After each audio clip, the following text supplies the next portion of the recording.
তার জন্য হযরতে হালিমাতুস সাদিয়া ঘরে ঢুকলেন, কোলে নিলেন। কোলে নিয়ে যখন বের হইলেন, বের হওয়ার পরে স্বামী জিজ্ঞেস করলেন, হালিমা কিছু পেয়েছ? কিছু পেয়েছ? বাচ্চা কি পেয়েছ? সারাদিন ঘুরলে সন্ধ্যা হয়ে গেছে, ক্ষুধা লেগে গেছে, আর বাসি না, ভালো লাগে না, তাড়াতাড়ি বলো কিছু পেয়েছ কিনা।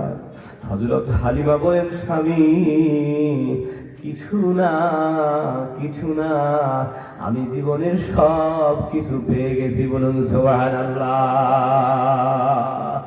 যিনি রাসূলকে পেয়েছেন তিনি সবকিছু পেয়ে গেছেন।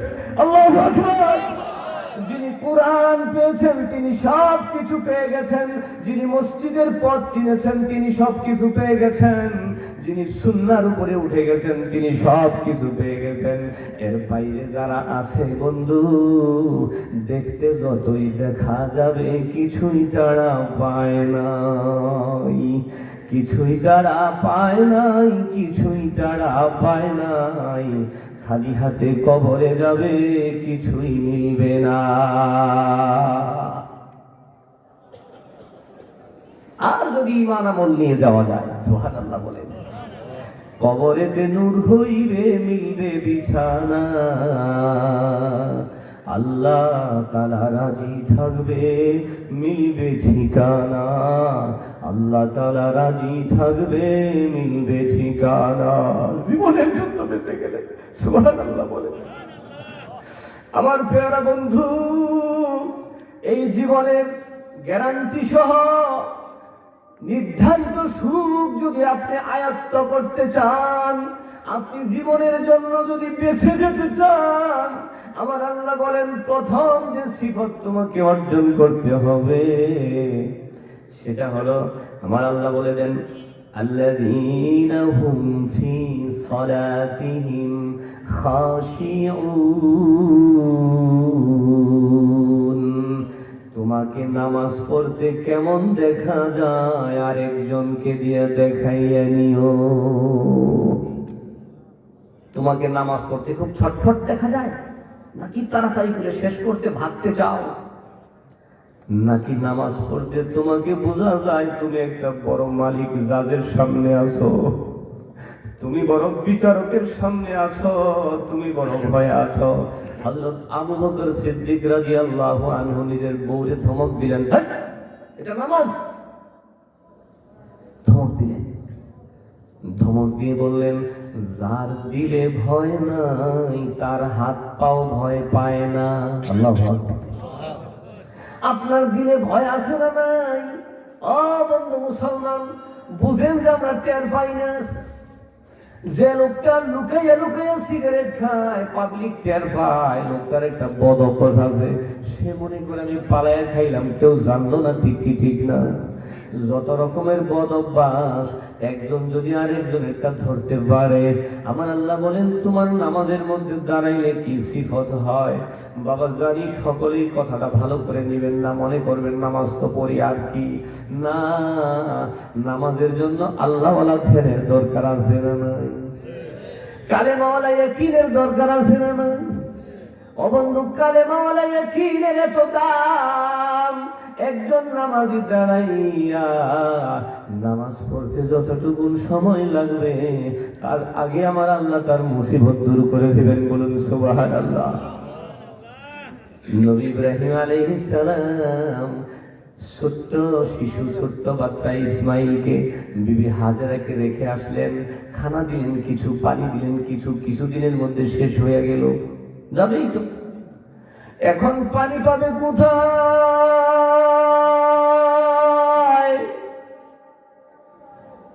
মানুষ হিসেবে চিন্তা করতে থাকলেন, পানি কোথায় পাই, পানি কোথায় পাই, পানি কোথায় পাই।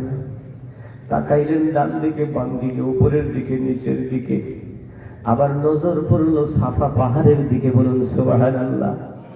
পিঙ্ক কালারের পাহাড়, রোদ পড়লে পানির মতো আরো চকচক করে। ভাবলেন পানি আছে, দৌড়ে গেলেন, সন্তানটাকে কোন রকমে রেখে গেলেন যাতে দেখা যায় ওখান থেকে। এইভাবে সিস্টেমটা করলেন, গিয়ে পানি পান নাই। আবার দৌড় দিলেন মারওয়া পাহাড়ের দিকে, একই কালারের পাহাড়, পিঙ্ক কালারের পাহাড়। সাফায় গিয়ে দেখেন পানি নাই।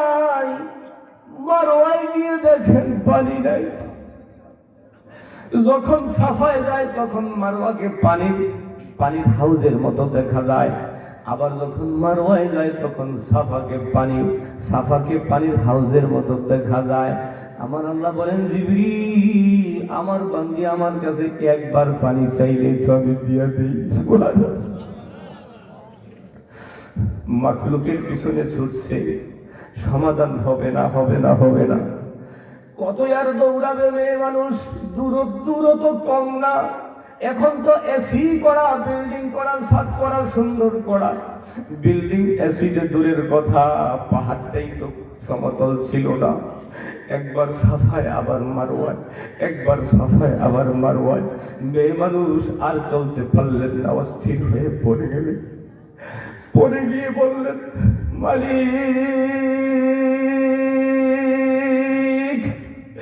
আমি বুঝতে পেরেছি পানি সাফায় থাকে না, পানি মারওয়ায় থাকে না, পানি জগতের কোথাও নাই। পানি দেওয়ার মালিক আল্লাহ, একমাত্র তুমি। আল্লাহু আকবার।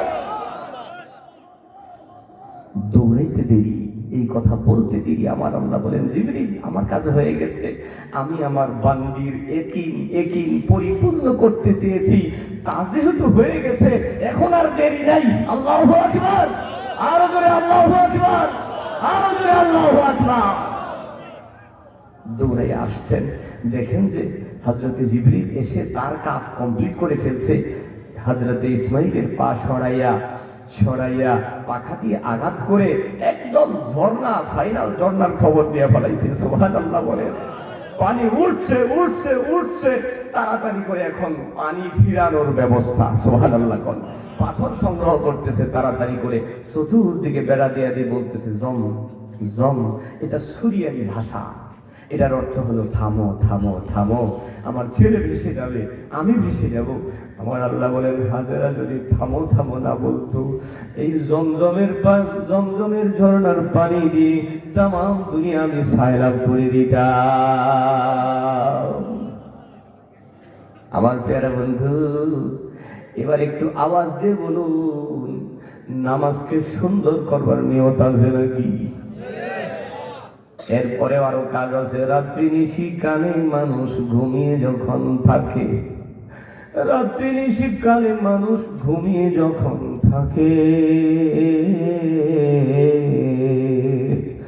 নামাজ পড়তে উঠবে তুমি বিশ্ব প্রভুর ডাকে, কেউ দেখবে না। আমার আল্লাহ দেখে বলেন, ইন্না নাসিয়াতাল লাইলি হিয়া আশাদ্দু ওয়াতআন ওয়া আকওয়ামু কিলা। রাত্রিবেলার অল্প কথা আমার ভালো লাগে। সুবহানাল্লাহ। আমার প্যারা বন্ধু, নামাজ যখন কমপ্লিট হয়ে গেল, আপনি মুমিনের সিফত সমূহের মধ্যে সম্পূর্ণ করতে পারলেন না, একটা সিফত আপনার এসেছে। একটু এগিয়ে দেখুন আমার আল্লাহ কি বলেন। আমার আল্লাহ বলেন, ওয়াল্লাযীনা হুম আনিল লাগবি মুরিদুন। বলুন সুবহানাল্লাহ। অহেতুক সকল প্রকার কাজ থেকে বেঁচে থাকবেন, নিয়ত করুন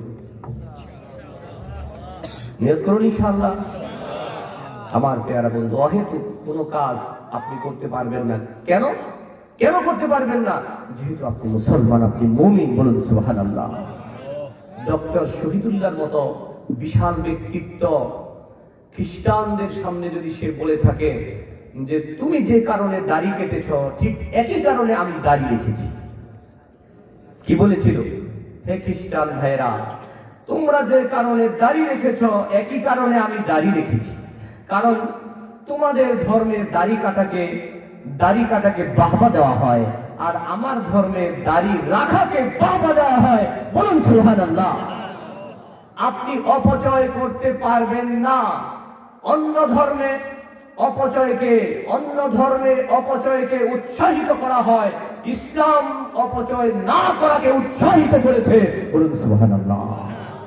অপচয় করতে পারবেন না, আপনি করবেন না, কিছু হবে না।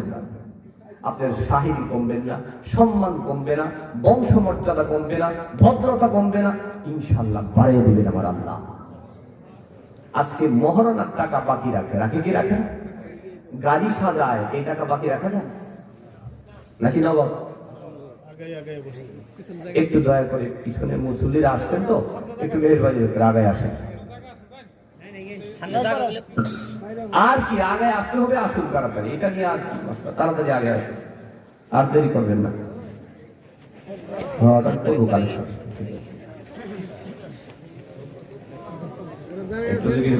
লা ইলাহা ইল্লাল্লাহ, লা ইলাহা ইল্লাল্লাহ, লা ইলাহা ইল্লাল্লাহ, সুবহানাল্লাহ ওয়ালহামদুলিল্লাহ, লা ইলাহা ইল্লাল্লাহ, লা ইলাহা ইল্লাল্লাহ, মুহাম্মাদুর রাসূলুল্লাহ সাল্লাল্লাহু আলাইহি ওয়াসাল্লাম। আমি একবার বলেছি, সামনে কোনো খালি জায়গা থাকা রাত পর্যন্ত কোনো ওয়াজ চলবে না, বন্ধ। লাভ কি? সামনে সামনে খালি জায়গা পূরণ করুন, তারপরে কথা হবে। বসুন, খালি করুন। এটা কঠিন তো কোনো ফরমায়েশ করা হয় নাই, একটা সহজ, একটু উঠতে হবে আর সামনের জায়গা খালি করতে হবে, পূরণ করতে বসতে হবে।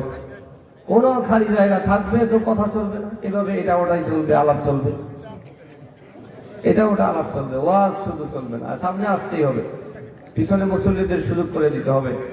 আল্লাহ পাকের একটা, কোরআনে পাকের একটা ফজিলত শোনায়া দেয়। আল্লাহ পাক বলেন যে ফাফসাহু ইয়াফসাহিল্লাহু লাকুম, তুমি যদি ভালো নিয়তে জুলুম মনে না করে যে কি একটা আরামে বসছিলাম উঠাইয়া দিল, এরকম না, মুসলমানের জায়গা ছেড়ে দিতে হবে এই নিয়তে। ভালো নিয়তে কেউ যদি জায়গা ছেড়ে দেয়, আল্লাহ বলেন একদিন ছাড়লি তো আবার আর একদিন পাবি। সুবহানাল্লাহ। তুমি ছাড়লে আবার আমি তোমার জন্য জায়গার ব্যবস্থা করে দিলাম। কোনো আওয়াজ হবে না, চুপচাপ বসুন, কোনো পরিবেশ নষ্ট করবেন না, কোনো প্রকারেই পরিবেশ নষ্ট করবেন না। খুব ভালো ভালো করে আপনারা কথাবার্তা শুনতেছিলেন। আমি মুমিনের সিফত সম্পর্কে বলতেছিলাম। আল্লাহ পাক মুমিনদেরকে, এই সিফত বিশিষ্ট মুমিনদেরকে খুব চমৎকার এক কথা এখানে বলেছেন। প্রথম তো বলেছেন যে তারাই সফল কাম, এরপরে আল্লাহ বলেন উলাইকা হুমুল ওয়ারিসুন, ইনারাই হলো ওয়ারিস।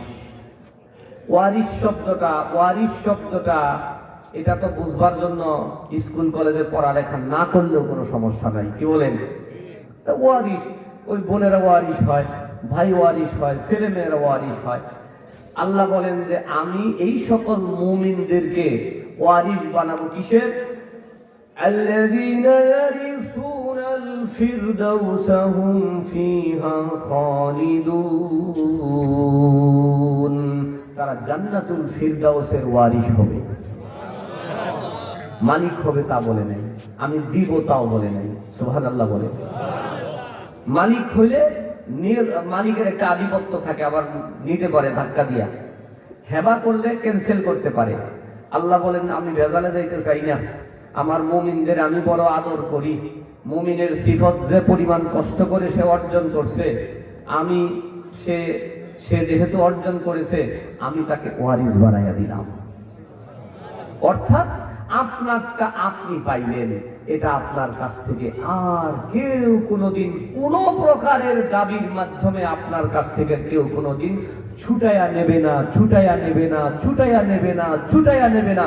বলুন আল্লাহু আকবার। তো আপনি কি কারণে একটা প্রতিষ্ঠান প্রধান হয়ে দুর্নীতি করবেন, একটা চেয়ারম্যান মেম্বার হয়ে দুর্নীতি করবেন, একটা পরিবার প্রধান হয়ে দুর্নীতি করবেন, একটা মাতাব্বর হয়ে দুর্নীতি করবেন, একটা চেয়ার পেয়ে দুর্নীতি করবেন? ওটা তো এমনিতেই আপনার কাছে থাকবে না। এক সময় ওই পদ থাকে না, পদবি থাকে না, ব্যবসা থাকে না, দোকান থাকে না, মানুষ অকেজো হয়ে যায়। এই জন্য আমরা অপব্যয় না করে কি করব? যে টাকা দিয়ে আমি বিয়ের সময় গাড়ি সাজাবো, আমাদের এক ছাত্র সে আমাকে বলেছে, হুজুর মসজিদে বিয়ে পড়াইছি তো, বিয়ের পরে সে নিজের পক্ষ থেকে ঘোষণা দিয়ে দিছে যে আমি যেহেতু মসজিদে বিয়ে করলাম, এই বিয়েতে সমাজে বহু অপচয় করে, আমি সমস্ত অপচয়ের টাকাগুলো মোটামুটি একটা প্রাথমিক হিসাব করে দেখেছি তাতে আমাদের প্রায় 7-8 লাখ টাকা ব্যয় হয়ে যেত। আমি 8 লক্ষ টাকা মসজিদে দান করে দিলাম। আমার যুবক ভাইদেরকে আমি আহ্বান করবো, যারা বিয়ে করেন নাই, এখন নিয়ত করবেন যার যার এলাকার প্রতিষ্ঠানে আপনার বিয়ের অপচয়ের টাকাটা মসজিদের জন্য এখন বাজেট করবেন, এখন থেকে আপনি সওয়াব পাইতে থাকবেন। আমার ব্যবসায়ী ভাই যারা, বাহাদুরি দেখাবেন না। কি হয়েছেন আপনি, কি হয়েছেন আপনি? একটু তাকাইয়ে দেখুন তো, আপনার ছেলে বিয়ে করাবেন, তার জন্য লক্ষ লক্ষ টাকা আপনার অপচয় করতে হবে। কি কারণে? সেই কারণটা বলুন। একটা কারণে বলতে পারবেন না। ও আপনি হেডমাস্টার তাই, আপনি অনেক বড় প্রফেসর তাই, আপনি এমপি তাই, আপনি মন্ত্রী তাই, কোনো কারণই নাই, যৌক্তিক কোনো কারণ নাই যে আপনার। যে দেশের মানুষ না খেয়ে থাকে, একটা রুটির জন্য সারাদিন দৌড়ায়, একটা রুটি আধা রুটি পেলেই মানুষের পেট ভরে যায়, আর আপনি লক্ষ কোটি টাকা কি কারণে আপনি অপচয় করবেন? এটা মুমিনের সিফত না। এই যে মসজিদ আজকে বাৎসরিক মাহফিল, এই বাৎসরিক মাহফিলের জন্য আপনাদের কার কি পরিমাণ বাজেট আছে আমি মর্দে মুজাহিদ দেখতে চাই। যদি আমার কথাগুলো ভালো করে আলোচনা শুনে থাকেন, আমার বিশ্বাস প্রত্যেকটা মুসলমান মনে মনে তওবা এবং প্রতিজ্ঞা করেছে, আর না ওই সমস্ত ফাল কাজে আর যাব না। যদি সত্যি বুঝে থাকেন, আর যদি বুঝে না থাকেন, কপালটাকে ভালো করবার জন্য এগেইন ট্রাই করেন, আরো পুনরায় পুনরায় চেষ্টা করেন যে সবারই কপাল ভালো। আপনি এত হতভাগা কেন হলেন? আপনি কেন ফিরে আসতে পারছেন না? আমার পেয়ারা বন্ধু, আজকে এখানে আমাদের প্রধান বক্তা আলহামদুলিল্লাহ এসে গেছেন। আমি খুব বেশি সময় নেব না। আমি আপনাদের কাছে কিছু কালেকশনের জন্য, কিছু টাকা আদায়ের জন্য ইচ্ছা পোষণ করেছি। আপনাদের কাছে আবেদন জানাচ্ছি, আপনারা মেহেরবানি করে মসজিদের জন্য আল্লাহর হস্তে কে কি দেবেন, আল্লাহ তাআলা যেন আপনাদের কবুল করেন। আর এর ফাঁকে আমি খুব অল্প সময়ের মধ্যে, আমি 2 নম্বর সিফতটা বলেছি, 3 নম্বর সিফতটা হলো ওয়াল্লাযীনা হুম লিযাকাতি ফাইলুন। সুবহানাল্লাহ বলেন, যারা যাকাত দেয়। একটা চমৎকার কথা বলি আপনাদেরকে, এই সূরাটা মক্কি, মক্কায় নাজিল হয়েছে, কিন্তু যাকাত ফরজ হয়েছে মদিনায়। তো মদিনায় যাকাত ফরজ হবার কারণ, পর মক্কায় সাহাবারা যাকাত কেন দিলেন? যাকাত ফরজ হবার আগের থেকে যখন নাজিল হয়েছে এই আয়াত, সঙ্গে সঙ্গে সাহাবাগণ হুকুম মানা শুরু করেছেন। বলুন সুবহানাল্লাহ। তাদের মধ্যে ছিল ঈমানের সিফাত। আয়াত নাজিল হয়েছে, মানা শুরু করেছে। দেখে যে না, যাকাত দেয়, সুন্দর। আল্লাহ পাকের নবী যখন হিজরত করে গেছেন, মদিনায় যাকাতের নেশাব ঠিকঠাক করে দেওয়া হয়েছে। বলুন আলহামদুলিল্লাহ। এই জন্য এটার উত্তরটা এইভাবে লেখা হয় যে যাকাত ফরজ হয়েছে মদিনায়, না হয় মক্কা থেকেই টাকা ব্যয় আল্লাহ রাস্তায় দান করার বিধিবিধান আল্লাহ পাক জারি করে দিয়েছেন। আমার পেয়ারা বন্ধু, আল্লাহর রাস্তায় যারা ব্যয় করা শিখবে, নাম্বার 1, তারা মুনাফিক হয়ে মৃত্যুবরণ করবে না ইনশাআল্লাহ। 1 নাম্বার, মুনাফিকি সিফত আল্লাহ পাক তাদের ভিতর থেকে সরাইয়া নেবেন। এবং যতক্ষণ পর্যন্ত আপনাকে চিপে লেবু চিপা করে টাকা আদায় করতে হবে, ততক্ষণ পর্যন্ত বুঝবেন যে ঈমানের ক্ষেত্রে আমি কিছু ঢিলেঢালা আছি, ওষুধে আমার তেমন কাজ করে নাই। এটা হলো সাধ্য সামর্থ্যের উপর।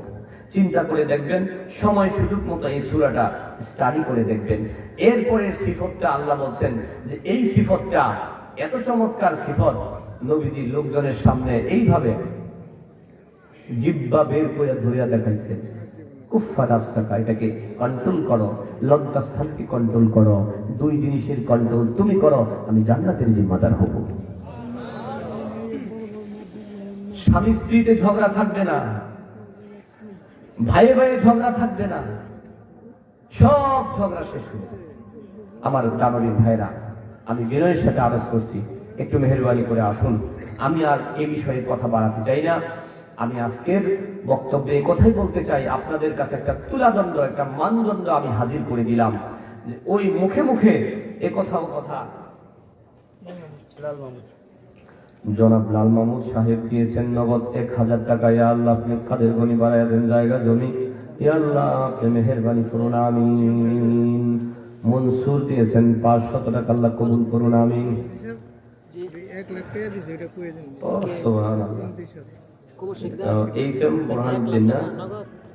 জনাব এইসএম বোরহানুদ্দিন দিয়েছেন 1020 টাকা, আল্লাহ আপনি কবুল করে নেন, আমিন। সুবহানাল্লাহ, নারায়ে তাকবীর, আল্লাহু আকবার। জনাব কমরুদ্দিন শিকদার কমরুর জন্য হযরতে হালিমাতুস সাদিয়া ঘরে ঢুকলেন, কোলে নিলেন। কোলে নিয়ে যখন বের হইলেন, বের হওয়ার পরে স্বামী জিজ্ঞেস করলেন, হালিমা কিছু পেয়েছো? কিছু পেয়েছো? বাচ্চা কি পেয়েছো? সারাদিন ঘুরলে সন্ধ্যা হয়ে গেছে, ক্ষুধা লেগে গেছে, আর বাসি না, ভালো লাগে না, তাড়াতাড়ি বলো কিছু পেয়েছো কিনা। হযরত হালিমা বলেন, স্বামী কিছু না, কিছু না, আমি জীবনের সব কিছু পেয়ে গেছি। বলুন সুবহানাল্লাহ। যিনি রাসূলকে পেয়েছেন তিনি সবকিছু পেয়ে গেছেন, আল্লাহু আকবার। যিনি কোরআন পেয়েছেন তিনি সব কিছু পেয়ে গেছেন, যিনি মসজিদের পথ চিনেছেন তিনি সব কিছু পেয়ে গেছেন, যিনি সুন্নাহর উপরে উঠে গেছেন তিনি সব কিছু পেয়ে গেছেন। এর বাইরে যারা আছে বন্ধু, দেখতে যতই দেখা যাবে কিছুই তারা পায় নাই, কিছুই তারা পায় নাই, কিছুই তারা পায় নাই। খালি হাতে কবরে যাবে, কিছুই মিলবে না। আর যদি ঈমান আমল নিয়ে যাওয়া যায়, সুবহানাল্লাহ বলেন, কবরেতে নূর হইবে, মিলবে বিছানা, আল্লাহ তাআলা রাজি থাকবে, মিলবে ঠিকানা, আল্লাহ তাআলা রাজি থাকবে, মিলবে ঠিকানা। জীবনের জন্য বেঁচে গেলে সুবহানাল্লাহ বলে।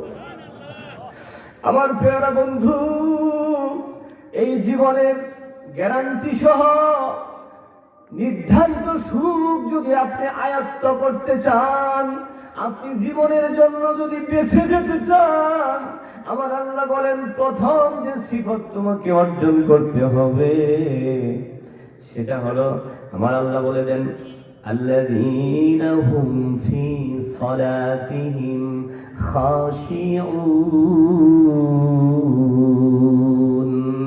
তোমাকে নামাজ পড়তে কেমন দেখা যায় আরেকজনকে দিয়ে দেখাইয়া নিও। তোমাকে নামাজ পড়তে খুব ছটফট দেখা যায়, নাকি তাড়াতাড়ি করে শেষ করতে ভাগতে চাও, নাকি নামাজ পড়তে তোমাকে বোঝা যায় তুমি একটা বড় মালিক জাজের সামনে আছো, তুমি বড় বিচারকের সামনে আছো, তুমি বড় ভয়ে আছো। হযরত আবু বকর সিদ্দিক রাদিয়াল্লাহু আনহু নিজের বউরে ধমক দিলেন, এটা নামাজ? ধমক দিলেন, ধমক দিয়ে বললেন, যার দিলে ভয় নাই তার হাত পাও ভয় পায় না। আল্লাহু আকবার। আপনার দিলে ভয় আছে না নাই? ও বন্ধু মুসলমান, বুঝেন যে আমরা টের পাই না। যে লোকটা লুকাইয়া লুকাইয়া সিগারেট খায়, পাবলিক টের পায়, লোকটার একটা বদ অভ্যাস আছে, সে মনে করে আমি পালায়া খাইলাম, কেউ জানলো না, ঠিক কি ঠিক না? যত রকমের বদ অভ্যাস একজন যদি আরেকজনেরটা ধরতে পারে, আমার আল্লাহ বলেন তোমার নামাজের মধ্যে দাঁড়াইলে কি সিফত হয়। বাবা জানি সকলেই কথাটা ভালো করে নেবেন না, মনে করবেন নামাজ তো পড়ি আর কি না, নামাজের জন্য আল্লাহওয়ালা ধ্যানের দরকার আছে না নাই? কালেমাওয়ালা ইয়াকিনের দরকার আছে না নাই? ও বন্ধু, কালেমাওয়ালা ইয়াকিনের এত দাম। একজন নামাজি দাঁড়াইয়া নামাজ পড়তে যতটুকু সময় লাগবে তার আগে আমার আল্লাহ তার মুসিবত দূর করে দিবেন। বলুন সুবহানাল্লাহ। নবী ইব্রাহিম আলাইহিস সালাম ছোট্ট শিশু, ছোট্ট বাচ্চা ইসমাইলকে বিবি হাজেরাকে রেখে আসলেন, খানা দিলেন কিছু, পানি দিলেন কিছু, কিছুদিনের মধ্যে শেষ হয়ে গেল, যাবেই তো। এখন পানি পাবে কোথায়?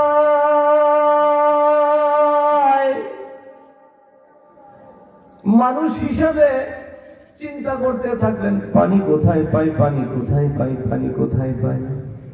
তাকাইলেন ডান দিকে, বাম দিকে, উপরের দিকে, নিচের দিকে, আবার নজর পড়লো সাফা পাহাড়ের দিকে। বলুন সুবহানাল্লাহ। কালারের পাহাড়, রোদ পড়লে পানির মতো আরো টকটক করে। ভাবলেন পানি আছে, দৌড়ে গেলেন, সন্তানটাকে কোন রকমে রেখে গেলেন যাতে দেখা যায় ওখান থেকে। এইভাবে সিস্টেমটা করলেন, গিয়ে পানি পান নাই। আবার দৌড় দিলেন মারওয়া পাহাড়ের দিকে, একই কালারের পাহাড়, পিট কালারের পাহাড়। সাফায় গিয়ে দেখেন পানি নাই, মারওয়ায় গিয়ে দেখেন পানি নাই। যখন সাফায় যায় তখন মারওয়াকে পানির হাউজের মতো দেখা যায়। আবার যখন মারওয়ায় যায় তখন সাফাকে পানির হাউজের মতো দেখা যায়। আমার আল্লাহ বলেন, জিবরিল, আমার বান্দি আমার কাছে একবার পানি চাইলে তো আমি দিয়া দিই। মাখলুকের পিছনে ছুটছে, সমাধান হবে না, হবে না, হবে না। কত আর দৌড়াবে মেয়ে মানুষ, দূর তো কম না। এখন তো এসি করা, বিল্ডিং করা, ছাদ করা, সুন্দর করা বিল্ডিং, এসি যে দূরের কথা, পাহাড়টাই তো সমতল ছিল না। একবার সাফায় আবার মারওয়ায়, একবার সাফায় আবার মারওয়ায়। মেয়ে মানুষ আর চলতে পারলেন না, অস্থির হয়ে পড়ে গেলেন। পড়ে গিয়ে বললেন, মালিক, আমি বুঝতে পেরেছি পানি সাফায় থাকে না, পানি মারওয়ায় থাকে না, পানি জগতের কোথাও নাই। পানি দেওয়ার মালিক আল্লাহ, একমাত্র তুমি। আল্লাহু আকবার। দৌড়াইতে দেরি, এই কথা বলতে দেরি। আমার আল্লাহ বলেন, জিবরিল, আমার কাজ হয়ে গেছে। আমি আমার বান্দির একিন পরিপূর্ণ করতে চেয়েছি, কাজ যেহেতু হয়ে গেছে, এখন আর দেরি নাই। আল্লাহু আকবার। আরো জোরে আল্লাহু আকবার, আরো জোরে আল্লাহু আকবার। দৌড়ে আসছেন, দেখেন যে হযরতে জিবরিল এসে তার কাজ কমপ্লিট করে ফেলছে।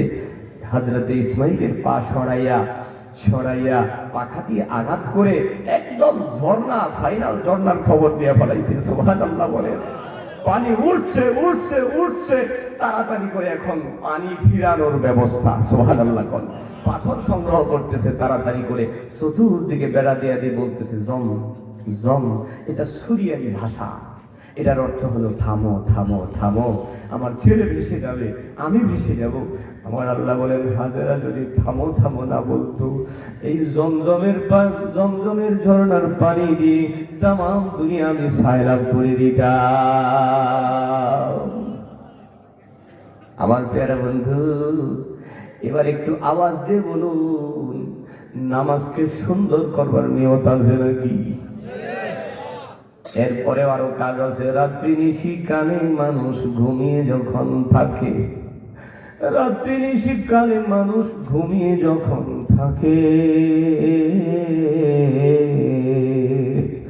নামাজ পড়তে উঠবে তুমি বিশ্ব প্রভুর ডাকে। কেউ দেখবে না। আমার আল্লাহ দেখে বলেন, ইন্না নাসিয়াতাল লাইলি হিয়া আশাদ্দু ওয়াতআন ওয়া আকওয়ামু কিলা। রাত্রি বেলার অল্প কথা আমার ভালো লাগে। সুবহানাল্লাহ। আমার প্রিয় বন্ধু, নামাজ যখন কমপ্লিট হয়ে গেল, আপনি মুমিনের সিফত সমূহের মধ্যে সম্পূর্ণ করতে পারলেন না, একটা সিফত আপনার এসেছে। একটু এগিয়ে দেখুন আমার আল্লাহ কি বলেন। আমার আল্লাহ বলেন, ওয়াল্লাযীনা হুম আনিল লাগবি মুরিদুন। বলুন সুবহানাল্লাহ। অহেতুক সকল প্রকার কাজ থেকে বেঁচে থাকবেন, নিয়ত করুন, ইনশাআল্লাহ। আমার প্রিয় বন্ধু, অহেতুক কোনো কাজ আপনি করতে পারবেন না। কেন করতে পারবেন না? যেহেতু আপনি মুসলমান, আপনি মুমিন। বলুন সুবহানাল্লাহ।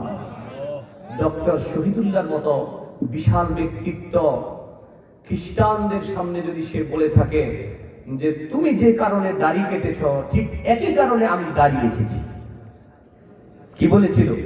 হে খ্রিস্টান ভাইরা, তোমরা যে কারণে দাড়ি রেখেছ, একই কারণে আমি দাড়ি রেখেছি। কারণ তোমাদের ধর্মে দাড়ি কাটাকে বাহবা দেওয়া হয়, আর আমার ধর্মে দাড়ি রাখাকে বাহবা দেওয়া হয়। বলুন সুবহানাল্লাহ। আপনি অপচয় করতে পারবেন না। অন্য ধর্মে অপচয়কে উৎসাহিত করা হয়, ইসলাম অপচয় না করাকে উৎসাহিত করেছে। বলুন সুবহানাল্লাহ। অপচয় করতে পারবেন না, আপনি করবেন না, কিছু হবে না।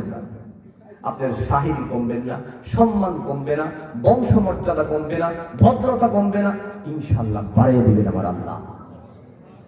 আজকে মহারণার টাকা বাকি রাখে কি রাখে? গাড়ি সাজায়, এই টাকা বাকি রাখা যায় নাকি নগদ? একটু দয়া করে পিছনে মুসল্লিরা আসছেন তো, একটু মেহেরবানি করে আগায় আসেন।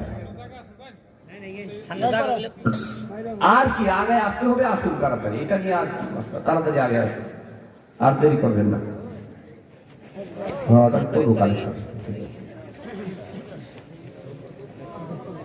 একটু জিকির করেন, লা ইলাহা ইল্লাল্লাহ, লা ইলাহা ইল্লাল্লাহ, লা ইলাহা ইল্লাল্লাহ, সুবহানাল্লাহ ওয়ালহামদুলিল্লাহ, লা ইলাহা ইল্লাল্লাহ, লা ইলাহা ইল্লাল্লাহ, মুহাম্মাদুর রাসূলুল্লাহ সাল্লাল্লাহু আলাইহি ওয়াসাল্লাম। আমি একবার বলেছি, সামনে কোনো খালি জায়গা থাকা রাত পর্যন্ত কোনো ওয়াজ চলবে না, বন্ধ। লাভ কি? সামনে খালি জায়গা পূরণ করুন, তারপরে কথা হবে। বসুন খালি করে, এটা কঠিন তো কোনো ফরমায়েশ করা হয় না, একটা সহজ, একটু উঠতে হবে আর সামনের জায়গা খালি করতে হবে, পূরণ করতে বসতে হবে। কোনো খালি জায়গা থাকবে তো কথা চলবে না, এভাবে এটা ওটাই চলবে, আলাপ চলবে, এটা ওটা আলাপ চলবে, ওয়াজ শুধু চলবে না, সামনে আসতেই হবে, পিছনে মুসল্লিদের সুযোগ করে দিতে হবে। আল্লাহ পাকের একটা, কোরআনে পাকের একটা ফজিলত শোনায়া দেয়। আল্লাহ পাক বলেন যে ফাফসাহু ইয়াফসাহিল্লাহু লাকুম, তুমি যদি ভালো নিয়তে জুলুম মনে না করে যে কি একটা আরামে বসছিলাম উঠাইয়া দিল, এরকম না, মুসলমানের জায়গা ছেড়ে দিতে হবে এই নিয়তে। ভালো নিয়তে কেউ যদি জায়গা ছেড়ে দেয়, আল্লাহ বলেন একদিন ছাড়লি তো আবার আর একদিন পাবি। সুবহানাল্লাহ। তুমি ছাড়লে আবার আমি তোমার জন্য জায়গার ব্যবস্থা করে দিলাম। কোনো আওয়াজ হবে না, চুপচাপ বসুন, কোনো পরিবেশ নষ্ট করবেন না, কোনো প্রকারেই পরিবেশ নষ্ট করবেন না। খুব ভালো করে আপনারা কথাবার্তা শুনতেছিলেন। আমি মুমিনের সিফত সম্পর্কে বলতেছিলাম। আল্লাহ পাক মুমিনদেরকে, এই সিফত বিশিষ্ট মুমিনদেরকে খুব চমৎকার এক কথা এখানে বলেছেন। প্রথম তো বলেছেন যে তারাই সফল কাম, এরপরে আল্লাহ বলেন উলাইকা হুমুল ওয়ারিসুন, ইনারাই হলো ওয়ারিস। ওয়ারিস শব্দটা এটা তো বুঝবার জন্য স্কুল কলেজে পড়ালেখা না করলেও কোনো সমস্যা নাই, কি বলেন? ওয়ারিস, ওই বোনেরা ওয়ারিস হয়, ভাই ওয়ারিস হয়, ছেলে মেয়েরা ওয়ারিস হয়। আল্লাহ বলেন যে আমি এই সকল মুমিনদেরকে ওয়ারিস বানাবো, কিসের? আল্লাযীনা ইয়ারিসুনাল ফিরদাউস। জন্য হযরতে হালিমাতুস সাদিয়া ঘরে ঢুকলেন, কোলে নিলেন, কোলে নিয়ে যখন বের হইলেন, বের হওয়ার পরে স্বামী